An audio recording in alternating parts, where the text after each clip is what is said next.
জলটা ফুটে উঠলে মাছটা দিয়ে দেবো।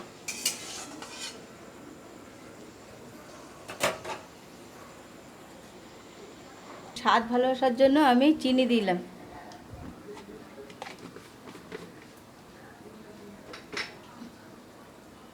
আমার মাছের ঝোলটা ফুটে গেছে, আমি এবার মাছ দিয়ে দিচ্ছি।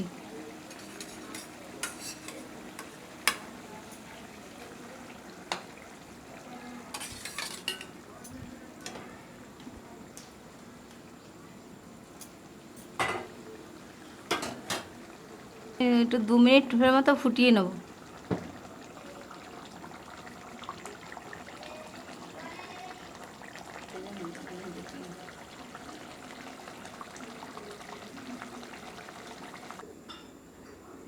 বন্ধুরা দেখুন, এখন আমার পমফ্রেট মাছের ঝোলটা হয়ে গেছে।